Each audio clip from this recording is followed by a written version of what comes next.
What job should marketing get done in a company? I think the biggest job to be done for marketing is you've. So I think a lot of people think about it as like marketing is built for brand awareness, like make people aware of your brand so that they come in and when they're ready to buy, they'll buy from you. But I think it's a level deeper than that. I think brand awareness is part of it, but I think what it really is brand preference because like you want people to be aware of your brand, but you really want them to prefer your brand because when people enter into a sales situation, when you're evaluating any solution for anything that you're going to buy, whether that's B2C or B2B, you have a few ideas of brands in your head every single time. It's like if you're buying shoes, you're like, I'm going to look at Nike, I'm going to look at Adidas, I'm going to look at Puma. And you're going to look at one of those three. So the idea for marketing is to be one of those three companies. You want to be one of those three that people prefer so that when they go deeper down the funnel, they're already like starting with your company as a potential answer for whatever their problem is. So I think it's both of those things. Like you need them to be aware of it, but that's not enough. You can't stop there. You have to also make sure that they think your company is, if you're selling shoes, cool enough to wear. If you're selling business software, then it needs to be like smart enough to buy and use and useful enough that you can actually make the business case for it. That's Mark Rogers. He's the Director of Content Marketing at Freshpaint. Freshpaint is a healthcare privacy platform that helps marketing teams run analytics and advertising while preventing the sharing of protected health information with non-HIPAA compliant tools. Mark has over a decade of experience leading marketing and content for organizations and within agencies. In this episode, we talk about why marketing's job is to be the preferred solution for your target audience, where SEO and content marketing are headed, and why empathy paired with changing your mind and actions is so critical right now. A fun aside, I met Mark during an interview process back in 2024 where he actually passed on me. Thankfully, I left a decent impression because we've stayed in touch ever since, and I was so grateful to get him on this podcast. I hope you enjoyed the episode, but before we get back to it, run the intro. Welcome to On Marketing, a show to help you think more strategically about marketing and life. I won't tell you what to think, I'll help you improve how you think. I'm Jordan Ogren, a marketing strategist with 9 years of experience and a podcast host for the last 4 years. This episode was recorded on December 2nd, 2025. All views shared are the individual views of the host and guests, not those of their employers or associate organizations. This show is for informational purposes, not professional advice or guidance. Thank you for being here. I've yet to hear that. The preference, like being preferred. So how did you come to that? Because clearly that's not something I hear a ton about, but at the end of the day, to your point, we have a short list every time we think of X, Y, or Z. And if you're not preferred or on that short list, what was the realization? Was it past experiences or was it just personally like I have in my head? So then that kind of made you start to shift of like marketing needs to also drive this being preferred. Yeah, it was, I can't even remember when this was. It was years ago, but there's a stat I read somewhere about like 90% of buyers have three companies in mind when they enter a buying cycle, and they end up choosing one of those three companies like an overwhelming majority of the time. So it's like, all right, that's where it kind of triggered for me. Like brand awareness isn't quite enough. It's like we need them to be aware, but then also like when they're ready to buy, to want to buy, like that's the brand they prefer to buy from. A good example of this is like SEO software. Like before I got far in my career, I learned everything I could from like Moz and Ahrefs and SEMrush and like those companies. So when I was ready to buy SEO software, like Moz was the choice for me because I was like, these guys get it, they're cool, that's the one I want to work with. And that was like, I looked at the others quickly, but it was like Moz is the one I'm going to buy. So that was kind of like the anecdote that backs up the data for me personally, that like that's how I experienced it. So I try to approach our marketing in a similar lens. Yeah, and for me, my mind goes to that for brand awareness, it could be kind of generic. Like we just want more people to know about us, or maybe you can get specific on who. But when you're trying to be the brand, the preferred brand, you have to kind of probably think a little bit more of like, why would they prefer us over this one? And you get like, talk to me maybe about the differences in how you approach your marketing when you're more focused on being that preferred brand versus let's just build brand awareness, which can at times be like generic or kind of like too high level to actually move the needle. I think that's exactly it. Like brand awareness, absolutely useful, absolutely part of it. But like just because someone is aware of my brand, like you've heard the name Freshpaint maybe, like you're aware of it, but that doesn't actually like do anything. What we need is like you to understand the problem that we solve. So it's like that level deeper. You got to help people understand here's the problems that we solve, whether you're ready for it now. So you got to educate people on the problems, and then you have to educate them on the solutions. It's like marketing 101, right? But I think it's like something that a lot of people seem to forget when it's like when we focus too much on the top of the funnel or even too much on the bottom of the funnel. There's like that middle of the connection where preference lives that you have to focus. I love that. And I definitely will be doing more reading and thinking about this kind of thought where, yeah, it's almost like that next step from awareness. You need the awareness or you need that base, but then it's this next step of how do we become a preferred, software or service or tool. Yeah, that makes a lot of sense. What is something, Mark, that you are talking loud about right now in marketing and brand and anything around business that maybe others just aren't talking as loud about, or they're talking about in a different way? Does anything come to your mind that you're just a little bit obsessed about or talking loud about? So the one that comes to mind for me, and this is extremely company dependent, but for me, I feel like SEO is like, I gotta make sure I phrase this right because I don't want people to like come after me and be like he hates SEO. I don't hate SEO. I think it's not right for a lot of companies, and a lot of companies still invest in it anyway. So like Freshpaint, for example, we sell to very high, very high level healthcare marketers, big contract values, big organizations. If we're focusing on like every keyword related to that under the sun, then we're optimizing for keywords that like our decision makers aren't searching for. So like my big thing is like I don't want to invest a ton in SEO. I think it's a small component of what we need to do. And I've been beating that drum since I joined Freshpaint two and some years ago at this point. And it's just like when I first say it, it makes a lot of people angry, like turns a lot of people off. They're like, this guy's an idiot. He doesn't know what he's talking about. But I think when you really dig into your customer profile, you dig into how they buy, you dig into where they learn, all these things, it draws you down the path of like, all right, here's how I need to build a marketing strategy, a content marketing strategy specifically. And for us, SEO has just never been a huge component of that. So it's been an area that I haven't focused. So I don't know, might be a little like maybe a little bit of a hot topic, but that's I think that's the big one for me. Yeah, no, Mark, I think it's something I've thought a lot about. Currently, I work in a company that kind of sells social media and content, and I think there's just certain businesses that do better with it. And I think it's almost like ignorant to not realize that. And I think the same would be true with SEO. There's clearly selling shoelaces or something that's a very low commodity type thing. You want to be that first option, or you want to figure out how to. But yeah, for someone, and I think too, like sometimes we don't think of how we buy. So then we like implement a strategy, but then we realize like I would never buy based off of just clicking an SEO, or like I want to learn deeper. And yes, SEO can be a doorway into it. How do you think about maybe in totality of like the industries, companies where like SEO would succeed? Or do you think too that like SEO needs to evolve to, I don't even know the new term of AEO or like answer engine optimization. Talk to me in large of like which companies maybe would do well with SEO, or like where do you see SEO succeeding, or does it need to be the next kind of iteration of SEO in whatever that AI-esque answer? It's probably like not a blanket statement for like when it's right and when it's wrong for companies. I think it really depends on your buyers and like the biggest thing I would say is like spend a lot of time talking to the people that buy your product. Like a lot of time. Don't just listen to sales calls. Like that's super useful, but like actually sit down and talk to these people and learn what they think through and what they buy. But then also like be honest with yourself. Like if you've built your career on SEO and you jump into a new company and it doesn't feel right, or like you're talking to people and you're like, maybe I don't, like, don't be afraid to go a different direction. Like if you don't think,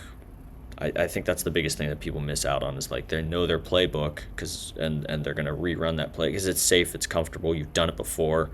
But like at the end of the day, are page views from SEO going to do anything for your pipeline? Like if that's what you're evaluated against, that's where you need to focus. So I think that, I mean, I kind of talked around it a little bit, but does that answer your question? Yeah, no, I love it. And maybe just like in totality, do you think that SEO is in a evolving place, even like the effective SEO needing to be different? Or how do you think about, because I'm not in that world, but I'm just like, I read a lot on it, and it seems that like SEO is changing in the way we go about, and even too like search engine optimization as a core term.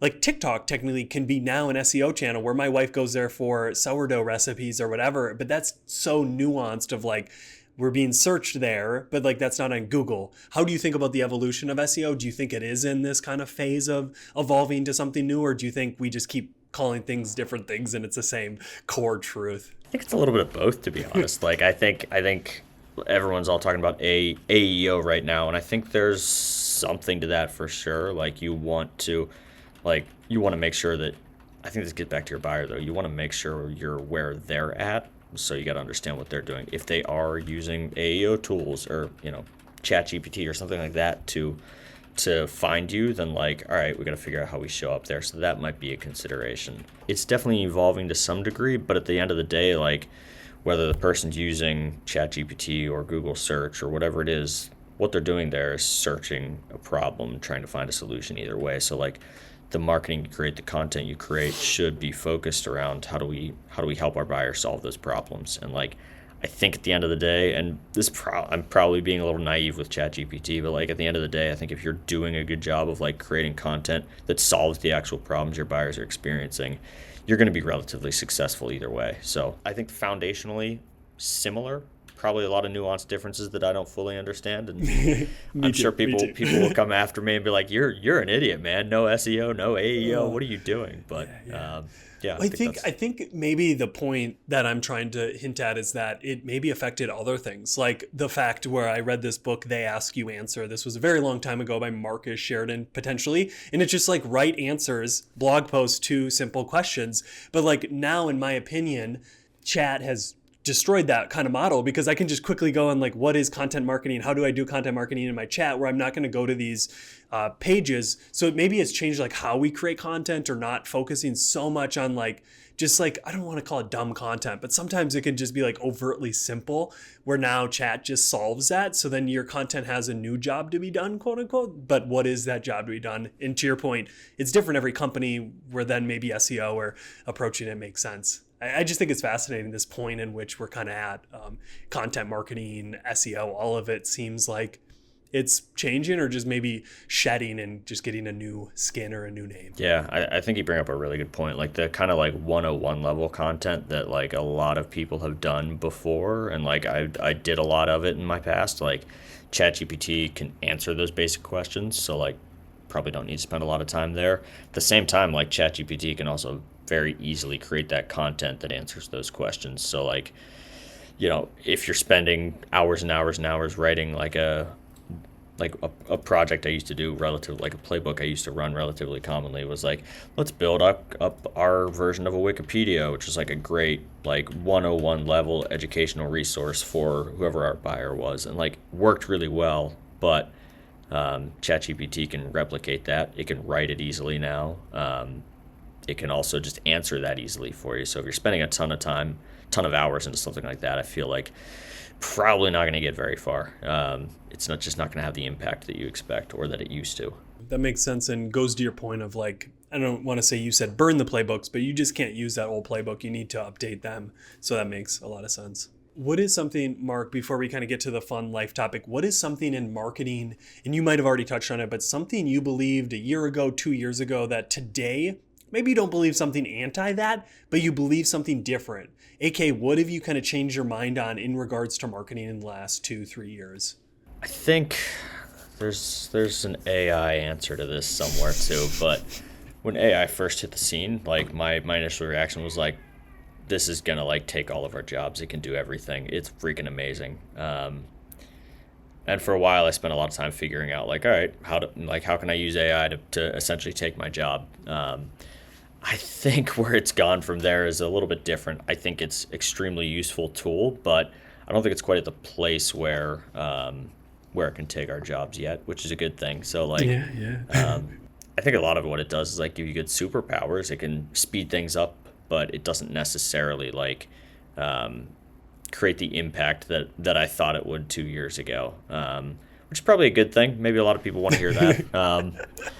It's just been it's a fun tool to experiment and play around with and learn from and do a lot with, but it doesn't quite have like that profound impact that I was hoping it would. I think there's a quote from someone smarter than me that says we kind of underestimate the long-term impact of new technological and overestimate the immediate impact, which would be that point of like everybody was, yeah, AI is going to take our jobs, but maybe we're not thinking long-term of like it will probably hugely change like the internet kind of did to the way we work, where everything is more so digitally and you don't need fax machines and some of these things. Yeah, no, that makes yeah. I mean, I think long term, like, still probably huge potential for it, and still a huge amount of growth for it, especially in marketing. I think like right now today, it's there's still a lot of work to be done. So let's do the work, and let's lean on ChatGPT to help with that. So yeah, I feel bad for anybody who totally changed their career to like a prompt engineer and it just didn't work out. That was one of those things that like I spent a long time being like, yeah, I'm gonna figure out like I'm gonna write the best prompts. I can be perfect at this, and then like people were saying that if you didn't, you were gonna lose your job and stuff. So yeah, and now it's like, well, this I don't know, didn't quite have the impact I expected, but still a good learning experience. I learned a lot, did a lot. So all right, Mark, are you ready to go to maybe the more important topic of life? yeah, let's do it. All right, what is, just for you, because I know that everybody has their own kind of viewing on what is the purpose of life, but for you, what is the job that you're hiring life to do? AKA, when you're done with life, how do you define that was a life well lived? The answer here is kind of very obvious because I have an 18-month-old son. So like for me, it all comes back to my kid and my next kid coming. Like that's the thing for me right now. Everything, I get so much joy out of spending time with my son, and hopefully will from my next kid as well. So I think that's really what it all comes back to for me. Like it's given me a lot of purpose, a lot of drive, a lot of like even energy in ways I didn't expect. So building that family on that deathbed, or when you're done, looking back at the family, the grandchildren, all of these things that give you joy and stuff, then that would lead to a well-lived life. I love that. Yeah, 100%. And it's funny for me to say that because even like, I don't know, 10 years ago, I couldn't see myself loving it as much as I do right now. It's funny. So it's changed a lot. It's been a great journey. I love that. A question that I constantly ask people who answer in a way that you did, where it's like about family or about those that we love. My question is how do we then ensure, and not at all trying to say right or wrong, but like there's probably others without family or others that don't have those. How do we ensure that those individuals aren't lost in the gap, where if I drive down the street and I see a random person, I don't have any feeling. But if it's my brother, I'll pull over and be like, yo, what are you doing? Come on, get in. So for me, I've thought of that same thing where I look at my daughter and I'm like, oh, I love you so much and I want to give you all. But like, for me, I have some thoughts of like, but also like, what if she sees me loving others, and like, while that could make her jealous, there's also this thought of like, oh, we have unlimited amount of love and we can give it. How do you balance both? Like, you don't want to be terrible to your family and loving others outside of your home, but like, is there a badness of just only solely focusing on your family when there's the whole world out there? How do you balance that? Or do you just say, hey, right now it's family, young children, I can only focus on that? I totally understand if that is your answer. I try to look at this through like, how do I want my son to see me? So like, yes, I'm focused a lot on him right now, but I also try to focus on other people as well. I try to be a good friend. I try to be a good husband. I try to be a good coworker. Like I want my son to see all of those sides of me, because like that for me, like if he grows up to be a better person than me, that's a huge win. So like, I think like a lot of the things I think and do and act on right now are all like making sure that I'm showing him the positive way, the right way in my view, at least, of how to like handle things, how to work through situations. So it's like, I mean, like you know this, your kid's always watching you. They're always seeing what you're doing. Like they're picking up on the little things, and it becomes even more obvious every month that they're picking up on the little things you're doing. So that's kind of the way I view it. It's all through like, what do I want him to see? What do I want him to be? So model those things. Yeah. And I'm certainly not perfect at it. I'm sure there's times that I'm showing and doing things that I don't want him to do, but like try to do the best I can for the most part, I guess. What is something, and this is definitely a personal question as you're a bit further along the journey of having a child, what is something you wish maybe you knew at the start of having a child or even into it that maybe would help you live out some of those things you just talked about, being a better model, or some of those, or maybe something that doesn't matter that you thought mattered so much back when? I'd love to glean some insights here. One of the things that like I'm surprised, like I've always been a patient person, and I'm not saying like I'm impatient with my son, but it's like very easy to see how like patience wanes quickly when it's like something's not working the way, or my son's not doing something the way I expected it to. Like it's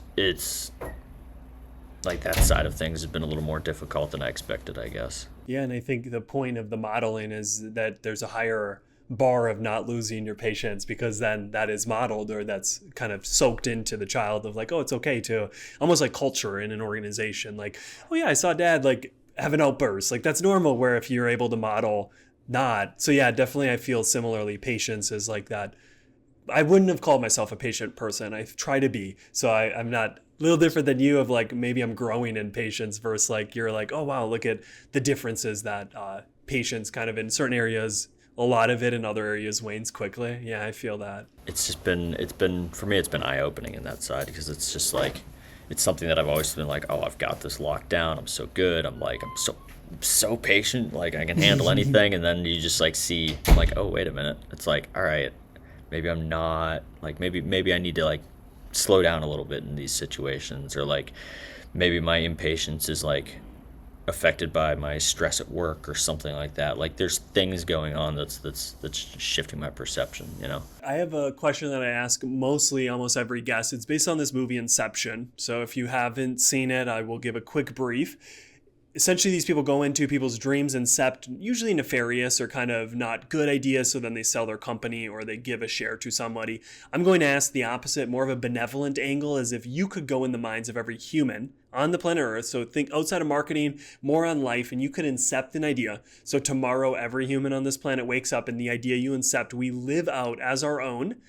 What idea do you incept in the minds of every human? It's something about empathy, something about like putting yourself in other people's shoes. I feel like there's not enough of that right now, where it's like, yeah, there's something there. I gotta workshop this a little bit, but like there just seems to be a major lack of that across everything right now. So if I could like force something into everybody else's mind, I'd be like, just think through the situation that person's in before you react to them, talk to them, speak to them, like. Or if you see I think any situation, like just try to put yourself in somebody else's shoes and understand where they're coming from before you make the snap judgments on this is how we should act, this is how we should handle things. Like people there's so much going on in the world, and I think if you view everything through your eyes only, and maybe this is because I spend a lot of time being a marketer and thinking about what other people want to do and talking to them about what they do, but like I think that's the big thing I would love to push on everybody right now is like empathy. Let's just all be a little more understanding of each other. I think there's a quote, Stephen Covey maybe, seek first, understand, and then be understood. So I think that aligns somewhat of like, we kind of are always quick to judge, or we're not always having the slack or space to figure out or to allow someone to kind of share all the stuff going on in their life. Maybe give the benefit of the doubt could be like another angle of it. Like it's just so much stuff going on in people's lives. Just give people, like if someone's late 5 minutes to your meeting, like it's all good. Life will go on. Be empathetic, be kind. Yeah, no, I love that. And I think your point's so valid that a lot of the world's issues are clearly stem from a lot of things, but I think it's a place of like the unwillingness to put ourselves in the shoes, or the inability actually, just because of religious or whatever, to even try to view the other person as human. So yeah, no, I think that would be a nice world to wake up to tomorrow, all living out of empathy.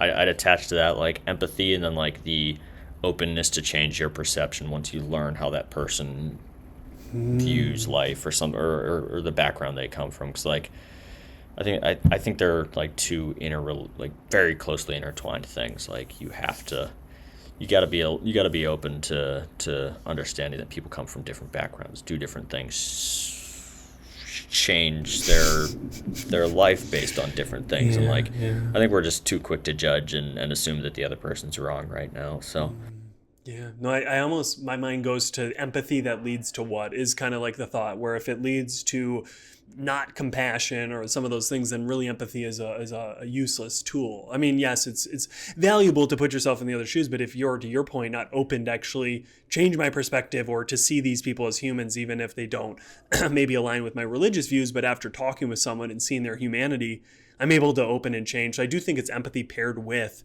an active reframe or an active trying to restructure like my mindset around the world, where if I'm just empathetic without that, then it's almost like, I don't know the right word of just like listening to someone's challenges but then not caring at all, of like just accepting them. You're like, I was empathetic, I tried to put myself in my shoes, but then Yeah. what happens after that? I Yeah. love that. Yeah, I think that's perfect framing. Really good framing. I think your point about the marketers, I do think it does lead to be more empathetic. Like just naturally, it's like I need to, as Ann Hanley talks about, like I need to be able to write their diary for them, which means I need to understand them so well. So I think it's just fun, which is why this podcast is the way it's structured. Of like, there's a lot of life things that bleed into our marketing, and then kind of vice versa. So I love that. All right, Mark. Final question. With everything changing, we touch on some of the AI, but more so around life. What do you hope in 10, 15 years is the same? So maybe it did leave with COVID, but what do you hope in 10 to 15 years we still have while everything else around us constantly changes? What is that one thing that you're like, I really hope we still have that? I'm so anchored on our last conversation that I'm like about empathy and that whole topic that I'm like trying to. It'd be easy to say that. That's an easy answer. Like I hope that people still have empathy, but something that I still hope is the same is like, I think this ties back to what I was talking about AI before. Like there's a lot that is going to change from it. I think a lot of people are scared of like AI taking all of our jobs and everybody being laid off and everybody being unemployed and everybody like, essentially causing the end of society from AI. I don't think that's necessarily realistic, but I do hope that like one of the things that stays the same is that we all everybody's able to keep some sort of their job. They're able to adapt to it. So maybe that's like the part that I hope stays the same, like our ability to adapt to situations and figure out how to work with the technology that we're given, because it's freaking cool. I think there's a lot of cool technology out there. So like, I guess my answer is like, I hope that everybody's good at changing.